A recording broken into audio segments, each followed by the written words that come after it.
Do you remember any story or any book that you used to like when you were a child?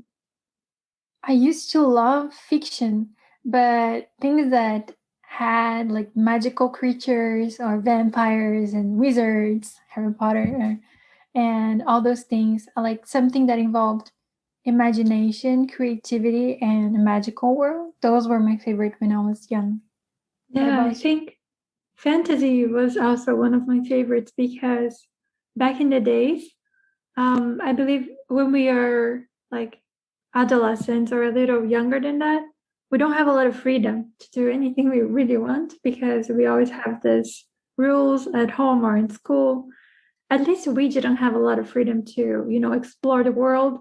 So our little escapist way to explore the world outside our own reality was through books. And especially because I think if you watch the last episodes, we talk about our paranormal experiences and all that. We are very attuned to that. We were really interested about supernatural stuff. So that was our little opportunity to dive into the supernatural world again, reading about like ghosts and vampires and werewolves and witches and all that was amazing. Yes, and I think books can teach people a lot. And even when you're young and you're not reading something like serious or anything, but sometimes they can even tell you about emotions and how other people might experience, because you can put yourself in their shoes and see, oh, maybe this person would react differently.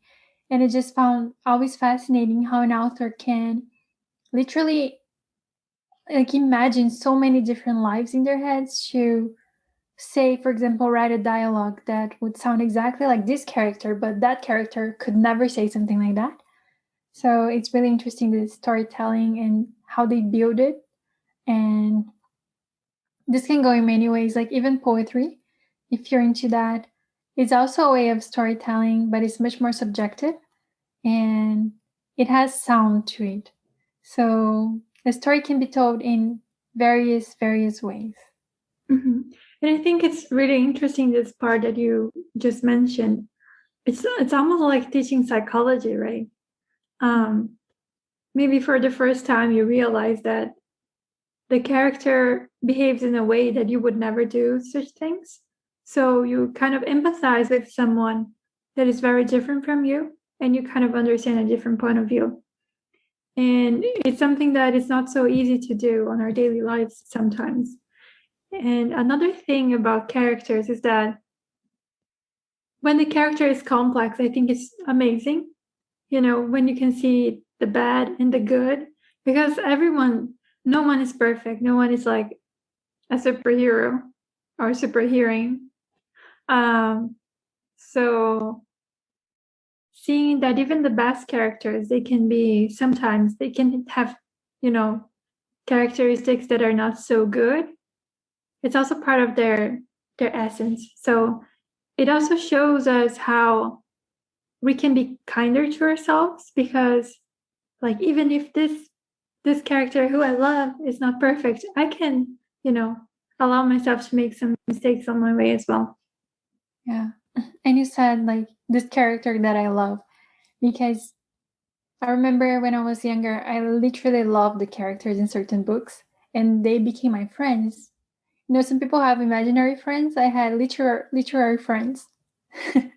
And even like I would, I don't know, elementary school and all those things, I would always hide a book and read during class because the classes were boring. And I was just so into the story and I was reading all the time. And I just remember like wishing they were real people, you know? Mm-hmm. Like if I met someone like that. But I know it's pretty idealized as well. And I think Mm-hmm. the first ideas of romance that you have also come from those stories, maybe books or even movies or TV shows, that they really put like this very ideal type for a lot of people.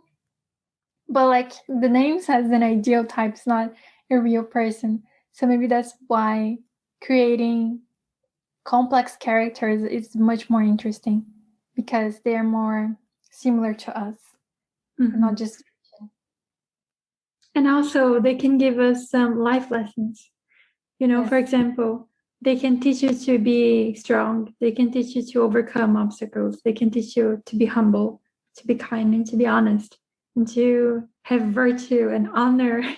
You know, maybe some characteristics that people don't really mention those days, or they don't give so much value. Sometimes characteristics from characters from different cultures or different times in history, they can bring back those values that I know. you know Sorry, go. that maybe we forgot about, and then now we can see that and think, well, I think that's really important. Maybe I could bring that into my own life. Don't give up so easily, and truly be there for everyone you promise something, or be an I know honorable person. you're watching Outlander. Yeah. And I'm watching Outlander too. And I know what you're talking about. I mean, different times, like you give your word is the word of honor. And it's just like unbreakable. It's like a vow. It's like something super powerful. But nowadays, people take their promises very lightly. So yeah, I agree.